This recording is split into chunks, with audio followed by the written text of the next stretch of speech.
Bienvenidos a otro episodio del podcast de CIMED. Soy Rosa Doens y hoy tengo el placer de presentarles a la doctora Sandra Carrillo, una de las principales referentes de cannabis medicinal en Latinoamérica. Sandra es médica y cirujana formada en la Universidad CES en Medellín.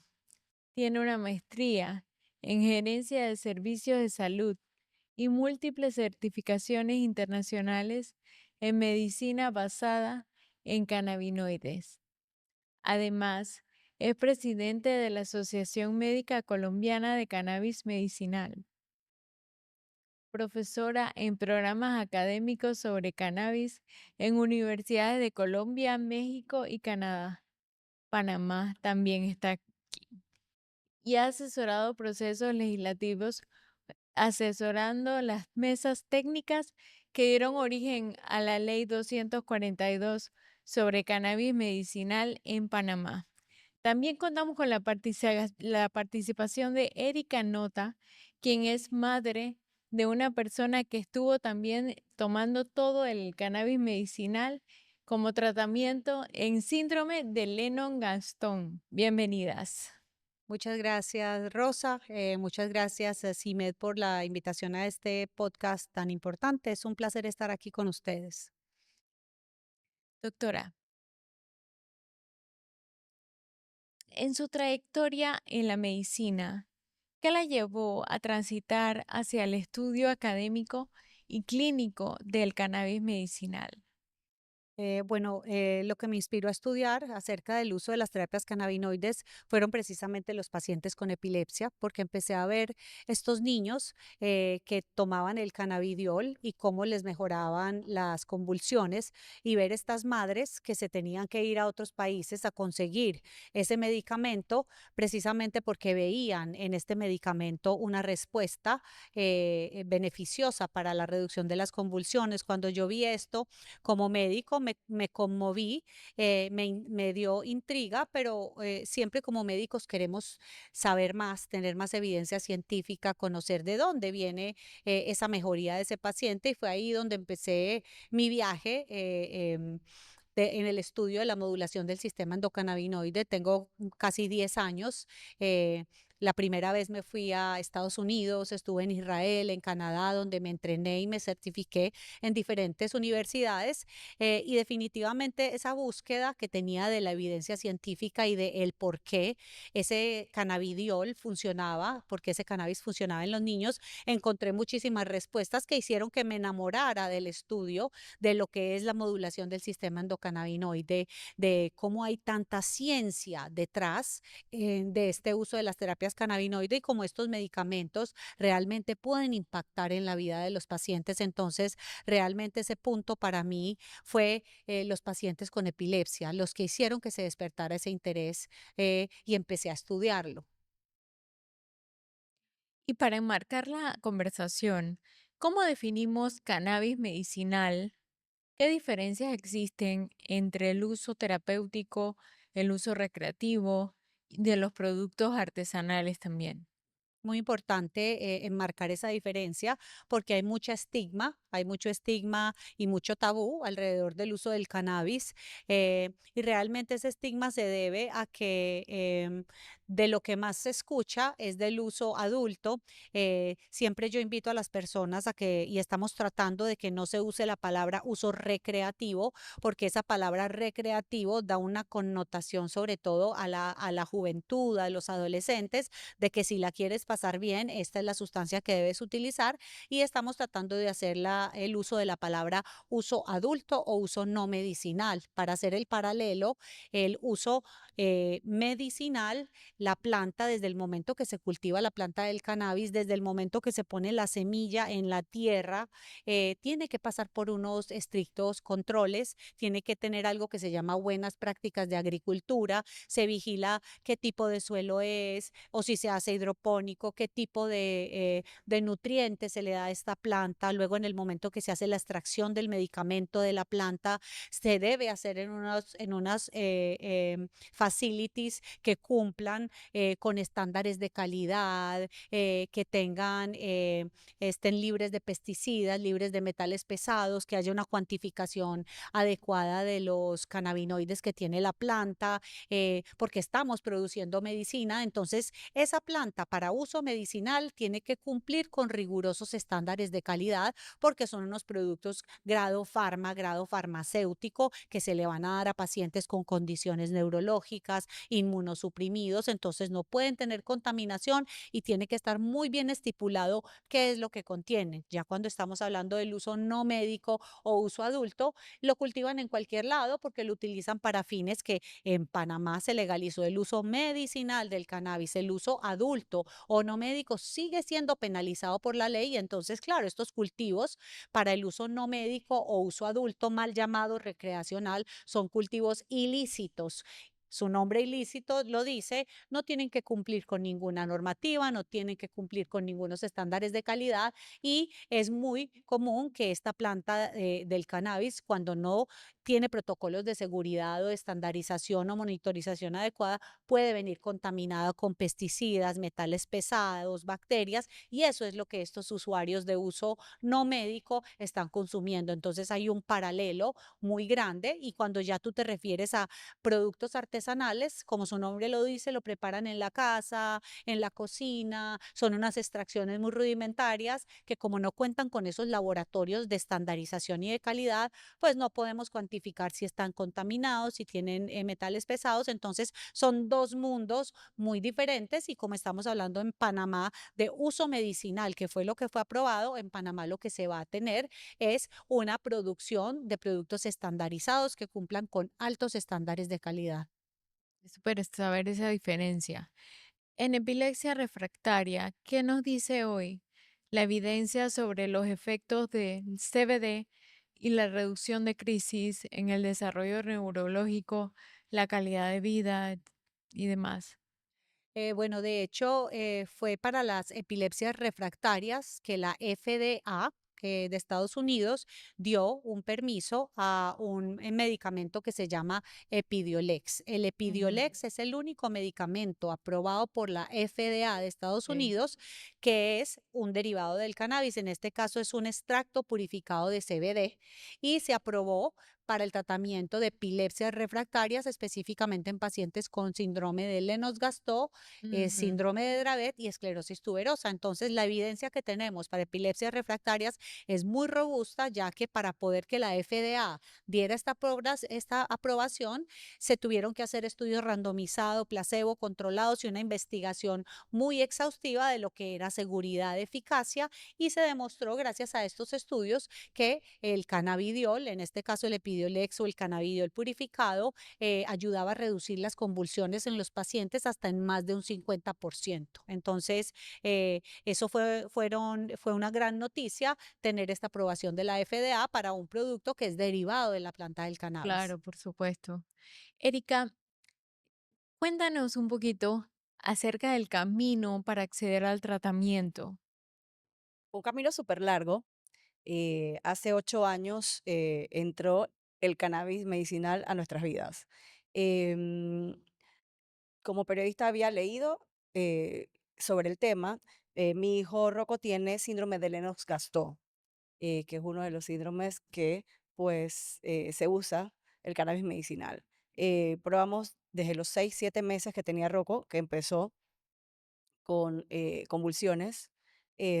Pues empezamos con los doctores a experimentar, a ver con cuál combinación de medicamentos era la más efectiva para controlar las convulsiones. Rocco convulsionaba entre 20 a 40 convulsiones al día, y esto Imagínate, realmente no es agradable para nadie. Ningún papá o por mamá quiere ver a su supuesto. hijo convulsionar. Entonces, en la desesperación, fui a Cuba, em, después fui a Estados Unidos, y pues tuve la dicha y la suerte, y siempre he dicho que él es un ángel en nuestro camino, de contar con el doctor Rubén Kuzniecki de la Fundación Luces, neurólogo reconocido en los Estados Unidos, quien pues a través de un estudio profundo pues incorpora el cannabis medicinal y cambia todos los otros medicamentos que ya Rocco utilizaba y que realmente no estaba siendo efectivo porque seguía convulsionando. Y yo te puedo decir hoy por hoy que el cannabis medicinal me devolvió a mi hijo. Hoy por Un hoy como cambio, ¿qué es un cambios cambio hubieron? radical de 40 convulsiones y lo vi enseguida. Ojo, esto va en combinación con la alimentación, una dieta cetogénica y pues el cambio de medicamentos, porque el cannabis no actúa solo, está con otros dos medicamentos, pero él antes de tomar cuatro medicamentos, pues ahora pues le reduces la cantidad de los otros medicamentos en conjunto con el cannabis, que es natural, o sea, o sea, no tiene químicos ni todas estas cosas que por lo general tienen los otros medicamentos o efectos secundarios y pues las convulsiones se controlaron. Y pues hoy Rocco hace terapia, natación y realmente fue un alivio desde hace 8 años para toda la familia. Porque cuando hay una persona que tiene epilepsia, convulsiones o un síndrome epiléptico, pues lo vive toda la familia, no solamente el paciente. Por supuesto, entiendo que es un acompañamiento al Es un tratamiento que acompañamiento, tiene el niño, sí, ¿no? pero llegó para quedarse y hoy por hoy te puedo decir que sus epilepsias están controladas y eso es una súper buena noticia. Sí, qué bueno. Doctora, desde su experiencia en la construcción de la Ley 242, ¿qué aprendizaje dejó la interacción entre médicos, familias, reguladores o organizaciones como la Fundación Luces? Bueno, fue una experiencia muy bonita, muy larga y tortuosa porque tomó mucho tiempo y fue la Fundación Luces la que lideró esta iniciativa me acuerdo se llamaba Proyecto de Ley 154. Cuando se presentó por primera vez, lo presentaron con la Fundación Luces y cuando se presentó esto era una sola hojita y de ahí ver ese crecimiento de esa ley cuando terminó siendo un documento bastante robusto y bastante grande fue muy bonito ver cómo las madres de los niños con epilepsia fueron las abanderadas pidiéndole al gobierno que presentaran este proyecto de ley a los legisladores que la presentaran por la necesidad que tenían para sus hijos. Como lo decía Erika, una madre hace lo que sea por su hijo y en este caso lideraron esta iniciativa de que se legalizara el cannabis medicinal en Panamá. La interacción con el gobierno, pues el gobierno al principio, como siempre, esto es un tema de tanto tabú, tenían miedo, tuvimos que hacer mucho sustento científico de explicar la evidencia científica que había para ciertas condiciones, los estudios de seguridad, de eficacia, bueno, los legisladores felizmente estaban apoyando esta iniciativa por el beneficio de los pacientes, porque el espíritu de la ley 242 siempre fueron los pacientes, el centro de los Correcto. pacientes, y como en muchos países el cannabis medicinal se ha legalizado en muchísimos países del mundo gracias a las mamás particularmente de los pacientes con epilepsia. Ese es un fenómeno particular. La epilepsia, las epilepsias refractarias han sido esa condición que ha liderado el movimiento de que se legalice el cannabis medicinal en muchos países, en Brasil, en Colombia, México. en el Reino Unido, en México y en Panamá. Gracias a Dios hemos tenido mamás informadas, valientes y decididas a ayudar a sus hijos, así como Ujú. Erika lo es y como Sí, muchas de las madres de la Fundación Luces. Entonces fue una experiencia muy interesante que nos ha dejado muchas lecciones aprendidas y que yo pienso que al final la ley de Panamá, Panamá es uno de los países más nuevos en legalizar el cannabis medicinal, más de 52 países a nivel mundial legalizaron y creo que Panamá ha sido de los últimos países, aunque siguen muchos otros países legalizando, pero esperamos que pronto, después de todos estos esfuerzos que se hizo a través de la Fundación Luces, finalmente los pacientes puedan tener el medicamento disponible a través de la prescripción médica. ujú. Erika, ¿qué significó para ti participar en la Fundación Luces y en el impulso de esta ley en Panamá? Fue un esfuerzo grande entre la directora de la Fundación Luces y el equipo que conforma la Fundación Luces, Claro. y las mamás que conforman la Fundación Luces, que sabíamos el efecto beneficioso que era el cannabis. Los médicos también que conforman la Fundación Luces. Fue agotador, no te voy a mentir, pero al final, luego de 8 años ya, eh, que la ley ya esté y que próximamente, el próximo año, si Dios quiere, y las leyes y nuestras instituciones públicas, etcétera, se pueda tener la accesibilidad, valió la pena. O sea, me digo, Valió. ¿sabes qué? Valió la pena. Ujú. Ha sido años de información, de docencia, de sacar de tu tiempo, de pedir permiso en el trabajo porque tenías Sí. que ir a la asamblea, em, de informar a todo a través, por ejemplo, de mis redes. Yo recibo todas las semanas, hoy por hoy, desde que yo dije que Rocco utilizaba el cannabis medicinal, pues recibo y las entiendo, pues gente desesperada porque no saben cómo controlar lo de su epilepsia o la epilepsia de un hijo o alguna otra condición. Mi consejo siempre es que se refieran a un doctor, a un médico, porque eso no se toma a lo loco, eso no es porque se lo Ujú. quiero dar, pero también puedo entender esa desesperación. Y al estar la ley y al estar regulado, también garantizamos que esa mamá desesperada no vaya y compre cualquier producto que le venden por ahí bajo la manga, sobre pretexto de, y la entiendo la desesperación, porque no quiero volver a estar en ese lugar. Entonces, pero cuando ya tienes la regulación con estos, porque para mí es un medicamento importante, que ya tiene toda la supervisión de las entidades involucradas, eso es garantía de que lo que te están dando es un producto bueno Sí, confiable. y confiable. Entonces, sí ha sido ardua, pero valió la pena. Qué No me bueno. esperamos el 2026 que esté la Ay, accesibilidad al ojalá medicamento, sí. ¿no? Si no, me verás otra vez acá. Sí. Doctora, ¿su práctica clínica aborda dolor crónico, insomnio, muchas enfermedades neurodegenerativas y demás? ¿En qué condiciones considera que el cannabis medicinal tiene un sustento científico robusto? Por ejemplo, yo tengo esclerosis múltiple y eso podría el cannabis medicinal ayudar con algunos de los síntomas. ¿Qué áreas también pues requieren precaución para evitar falsas esperanzas a pacientes?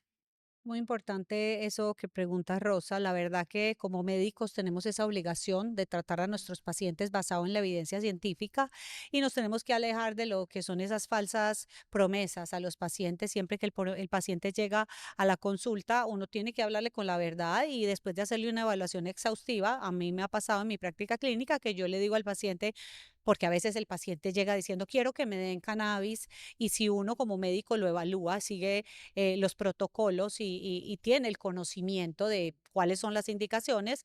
Me Sí. ha pasado en algunos casos que le digo al paciente, no me parece que este medicamento te va a beneficiar. A veces al paciente no le gusta porque el paciente llega pidiéndolo, pero sí es uno como médico quien tiene ese criterio y es basado en la evidencia científica. ¿Dónde está esa evidencia científica? Como lo Ujú. decíamos, el gol estándar de la evidencia científica son las revisiones sistemáticas, metaanálisis, estudio randomizado, placebo controlado. ¿Qué condiciones cuentan con esa evidencia? Ya lo dijimos, epilepsias refractarias, síndrome de Lennox-Gastaut, Dravet y esclerosis tuberosa, particularmente para la esclerosis múltiple, como tú lo mencionaste. La EMA, que es la entidad regulatoria de medicamentos de Europa, aprobó un medicamento derivado del cannabis que se llama Sativex, que tiene concentraciones más o menos en partes iguales de CBD y THC, y lo aprobaron para la indicación de espasticidad en pacientes con esclerosis Oh, múltiple. Eso buenísimo. son muy buenas noticias. Eh, a estos pacientes también les ayuda con el dolor, con algunos síntomas de disfunción vesical, pero la evidencia más Sí. sólida es para la espasticidad.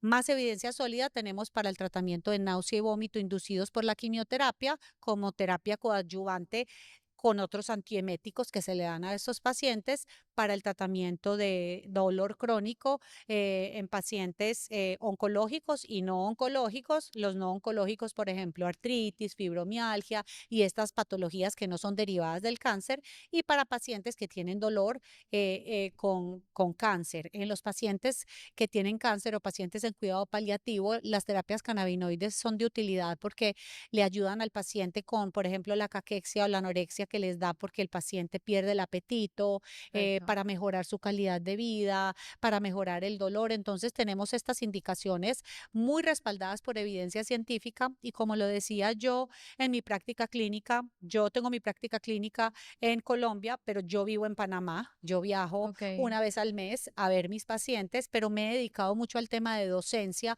¿Por qué? Porque en mi práctica clínica uno como médico puede ver 8 o 10 pacientes, pero si yo le enseño a 10 médicos, a 100 médicos, es el poder claro, se exponencial que difunde. tiene la educación, de que a través de enseñarle a 10 a 20 médicos, van a ser 100, 200, 300 pacientes que van a poder tener acceso Sí. a un tratamiento a través de la educación hacia el médico. Entonces, enhorabuena, como les quería decir, la Universidad Latina de Panamá lanzamos recientemente la diplomatura de modulación del sistema endocannabinoide y aplicaciones de los cannabinoides, donde Mm, estamos enseñando a los médicos cómo se hace esa ¿Cómo prescripción. hacerlo? Buenísimo. ¿Cuáles son hoy los principales obstáculos para que los pacientes accedan a tratamientos seguros en países como Panamá? Bueno, los obstáculos, número uno, el acceso.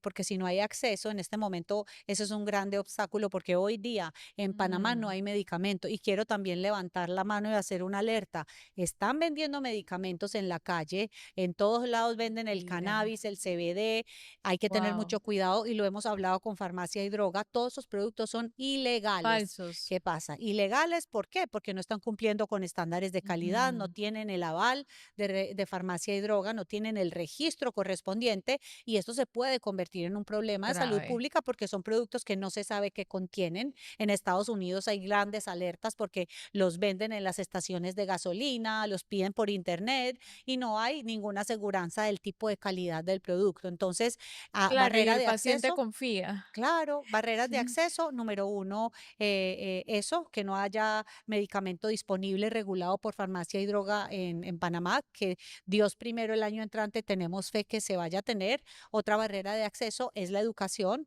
por eso estoy contenta y no me canso de decirlo, tenemos en la Universidad Latina de Panamá, yo soy la directora académica y la creadora de esta diplomatura, que es la Ok, primera en Centroamérica, y entonces los médicos de Panamá van a poder tener acceso a educación. Tenemos un profesorado de neurólogos, psiquiatras, claro. oncólogos de diferentes países con vasta Mm, experiencia clínica y en investigación y en prescripción de cannabinoides que van a compartir. Vamos a compartir ese conocimiento para que los médicos que no saben cómo funcionan sepan cómo hacerlo y así entonces vamos a darle acceso seguro a claro. los pacientes a través de la prescripción.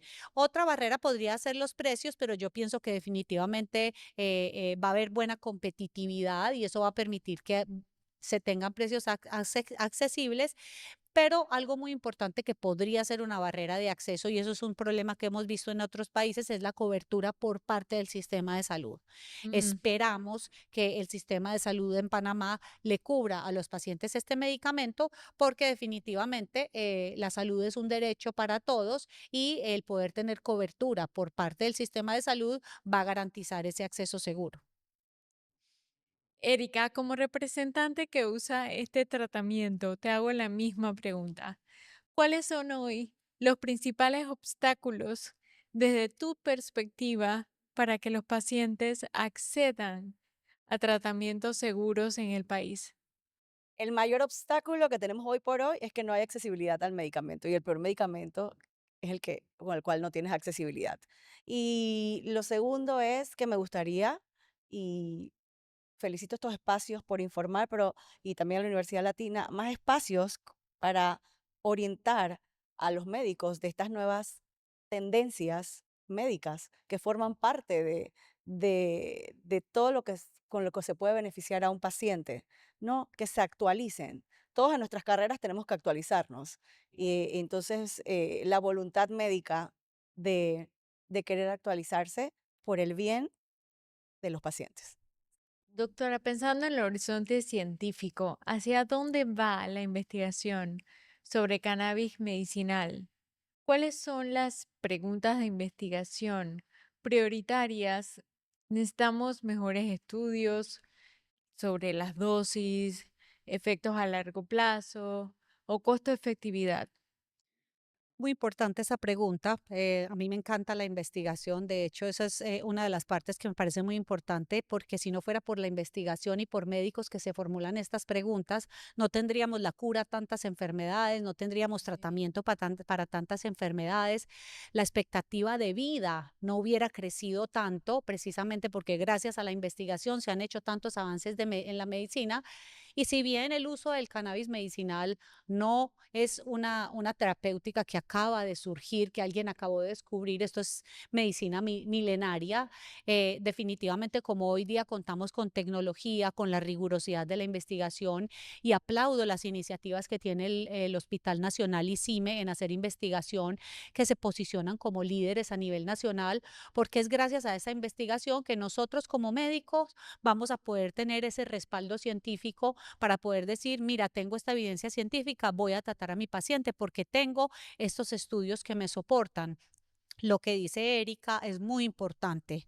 Como médicos tenemos la obligación de mantenernos actualizados. Ujú. Yo escuchaba el otro día un médico que decía, yo soy cirujano, yo no necesito saber nada de terapias cannabinoides porque yo no lo voy a recetar. Pero yo le decía, todo médico, como parte de sus actualizaciones, debería conocer cómo funciona el sistema endocannabinoide y las terapias cannabinoides. ¿Por qué? Porque si bien al ser cirujano, él mismo no va a hacer prescripción, pero le va a llegar un paciente que ya viene tomando el medicamento y él debe conocer cuáles son esas Correcto. interacciones con otros medicamentos, si hay interacción con la anestesia, qué pasa con el medicamento, si hay una interacción con un antibiótico que el cirujano le va a recetar posquirúrgico. Entonces, esos son temas que el médico debe mantenerse actualizado y hay que hacer educación continua referente a esto.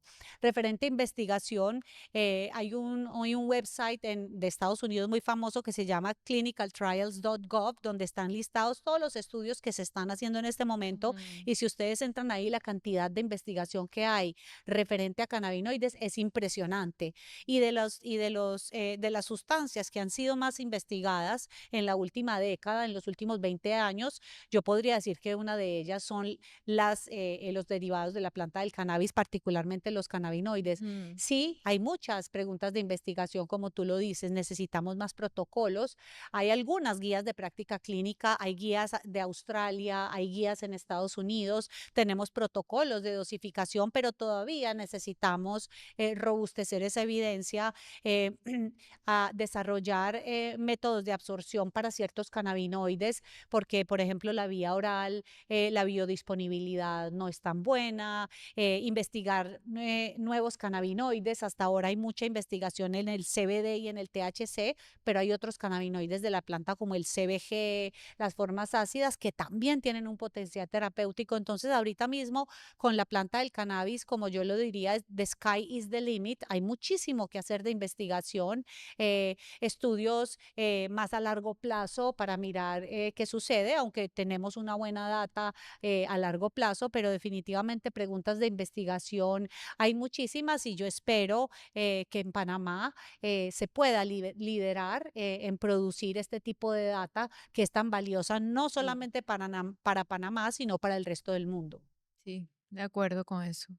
Y para cerrar, ¿qué mensaje les enviarían a tres grupos: a los médicos, familias interesadas en el tratamiento y tomadores de decisiones sobre lo que sería el cannabis medicinal y lo que no es? Muy importante mensaje para Ujú. cerrar. Número uno, que el cannabis medicinal no es una cura milagrosa, no es una panacea, no lo cura todo, pero es una alternativa terapéutica que tiene muchísimo valor. Segundo mensaje, que todos los médicos deberían saber cómo se hace esa modulación del sistema endocannabinoide, cuáles son esas aplicaciones terapéuticas de los cannabinoides, ya sea, como lo decía Erika, si lo van a recetar o no lo van a recetar, deben conocer cómo funciona, porque sí o sí les va a llegar un paciente que ya está tomándolo. Entonces necesitamos estar preparados para esos pacientes.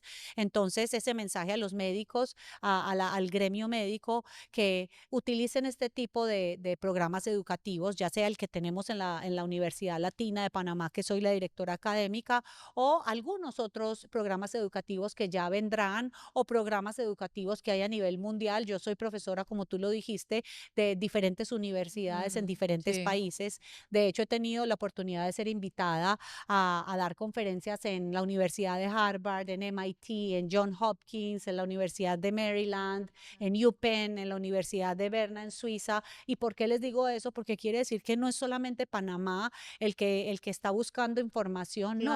Las claro. Ivy Leagues, las universidades más importantes de Estados Unidos, están enseñando a los médicos, a los científicos, la importancia del uso de las terapias cannabinoides, del uso Sí, responsable y de conocer esa evidencia científica.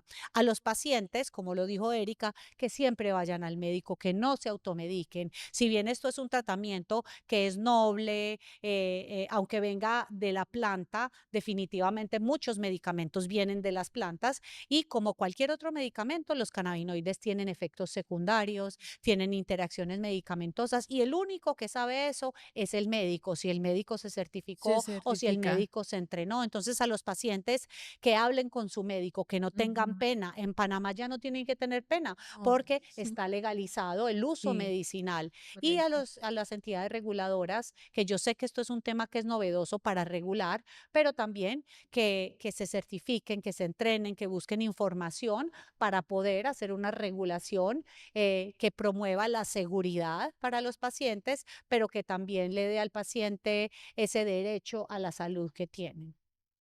Y Erika, ¿tú qué puedes decirnos al respecto? Mi mensaje va para las mamás y papás o las personas que lo necesitan. Vayan a las fuentes seguras. Este es un tema de salud, es su salud. Puedo entender la desesperación, pero una mala decisión puede echar para atrás todo lo que se puede haber logrado. Así que infórmense e investiguen. Y para las autoridades, celeridad. Es una deuda pendiente.